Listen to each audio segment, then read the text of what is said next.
All right, and we're back, and we're going to be doing the PvE tier list. All right, so this is only going to be tier 1, tier 2, tier 3, and specialist. Specialists are going to be characters that generally are not good. If anything, they'd be tier 3, maybe the odd tier 2. But there's going to be very unique strategies that you can pull off with them. So we're going to go right through the list. Again, tanks will not be considered by attack, but by tankiness. Area type characters will be considered by the area that they can hit, as well as how practical their hitboxes are, things like that. And the damage and usefulness are always going to be universal factors. Obviously, the stats of all characters are always taken into consideration. All right, so Bearman, still tier 1. He made every mirror stage of all time really easy. Chenny is still tier 1 for PvE. Deb is a tier 2. Again, you're going to have to assume the same thing about the area attack type characters with the client set. The client set changes all area attack type characters. I don't want to keep getting into it, so I'm just going to leave it be. Kai is tier 2. Lee is tier 1 now. I am moving him up to tier 1. He doesn't need to really deal with minions as much. He is probably the best legitimate boss killer in the game in terms of damage output now. That most bosses are just immune to percent HP damage. I don't think anybody can touch Lee's damage in a PvE environment where he can get full buff. Serendi is tier 1. Moo is still tier 1. Jack is still tier 1, even though he's really not even useful at any of the tower bosses, but hopefully they don't keep this theme of just making percent HP not work. Carrot is tier 2. Tao is tier 2. She's good at support boss killing, but still arguable. Like, I think she's fantastic, but we're going to be putting her in tier 2. Chris is still tier 3. Somebody let me know if Chris's third skill has been fixed. I'm not 100% sure yet, but I know that she's still not good.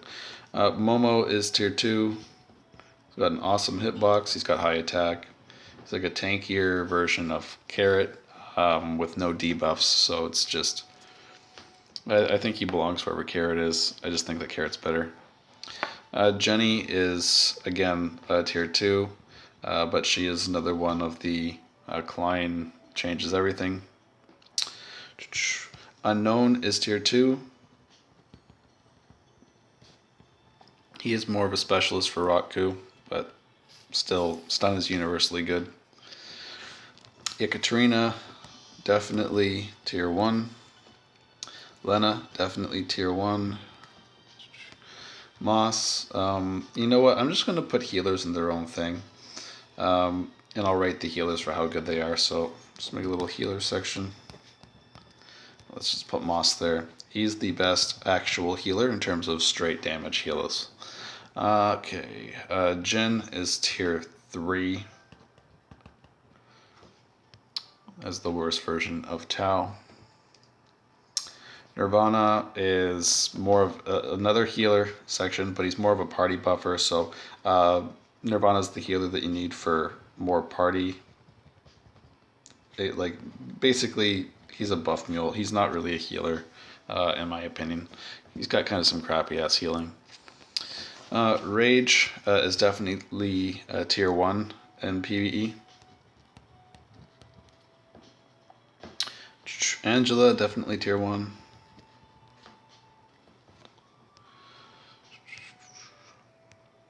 Cleo, tier 1, for sure. Jillian is tier 1. Frul is tier 2.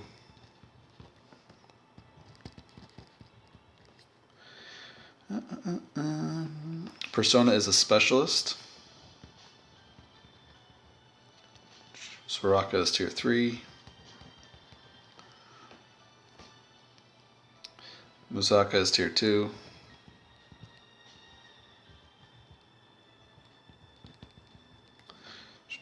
Electra is another sort of healer, party buffer.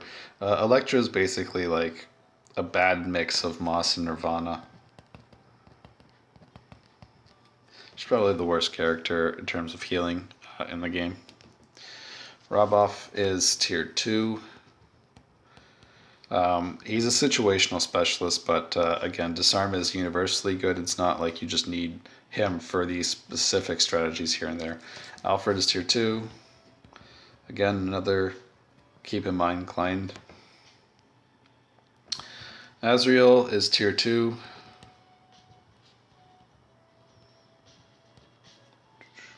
Nox is tier 3. You could argue he's a specialist if you'd like for me to put him in the specialist column. I don't really have a problem with that. You know, we will put Nox in as a specialist.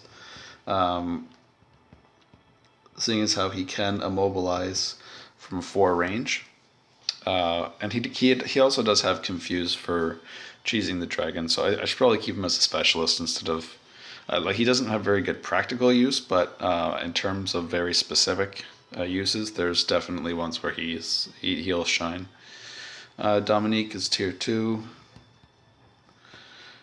Kitty is tier 2. Sonic is 2. Pony is 2.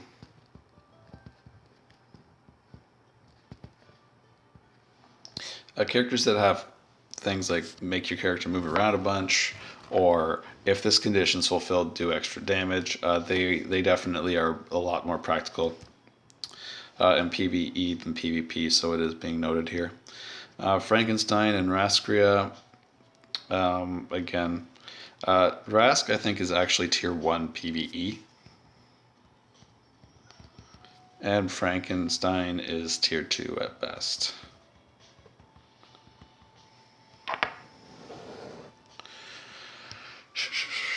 Ian is tier 3.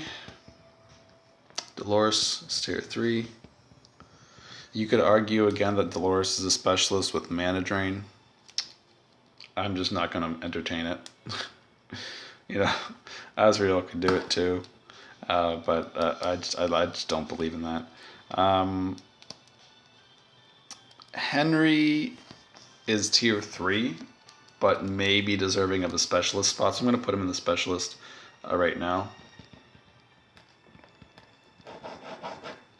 Alright, so what do we have for specialists so far? We have Henry.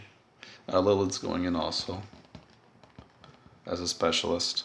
And Lily is also making the specialist list. And so is Lance. So these characters all have very unique skills to themselves that may come in very good handy in very specific cases.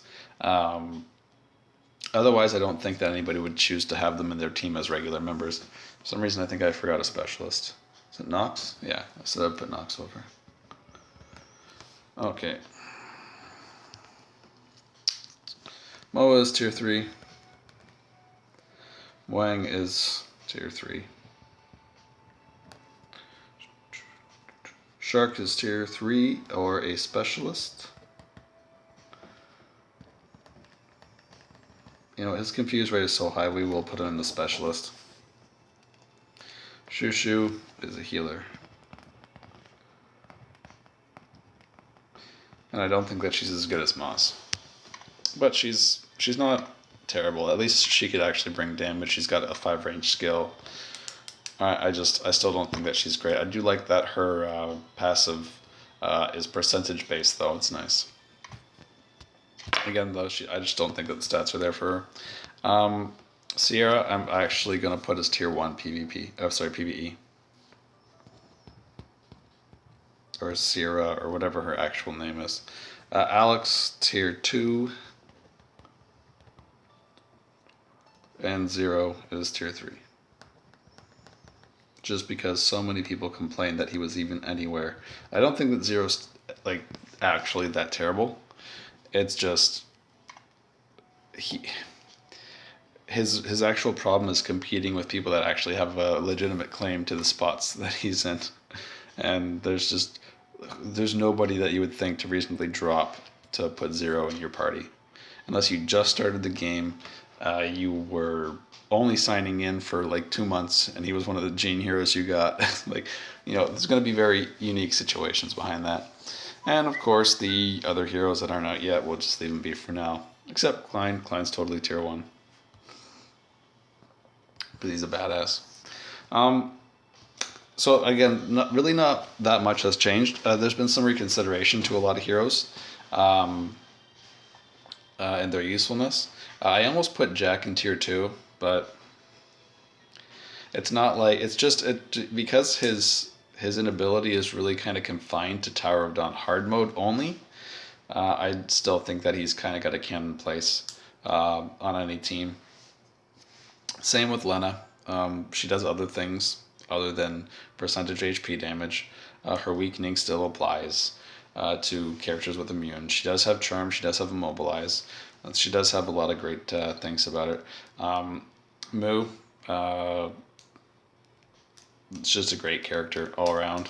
Like, really nothing to say about that. Tao was kind of hard for me to put into tier 2. I do think that she has tier 1 potential because her debuffs are great, but it's whether or not these debuffs are actually going to delay turns, keep you alive longer, things like that. There's very few situations where it's going to really impactfully influence your turn count and order. So she is semi-situational, and it is kind of dependent more on the gear level of your characters and how much output you actually have, or how long you can keep this going with her. I do think she's very good, but probably just doesn't deserve to be tier 1. Jenny was a no-brainer. A lot of people are going to be raging on Jenny again. Why isn't Jenny tier 1? So many people are using Jenny. A lot of bad players are using Jenny, and a lot of good players with the client set are using Jenny for PvP and PvE. But Jenny's damage, there's been no changes to her. The only change to her has been the introduction of the client set, which kind of makes her broken. So I've taken off all my Lee's gear and put it on Jenny, and I can make a pretty monster-ass Jenny for sure. But I really just have no desire to run a paper team. Also, if she ever just didn't crit, is completely useless. I'm sticking with more consistently here. PvE though, hitting wide area minions. If you really feel that killing a lot of minions is the focus of PvE, then you could reconsider things like that. But I think that she needs a huge amount of set investment to even be considered, which isn't practical for all applications. I like to think that all the characters that are in their places would be in their places regardless of gear, not in their places if you have certain gear. Anyway, that's going to be it for this video. Any debates or questions, just put them in the comments below. And I'll be posting this up to Reddit soon.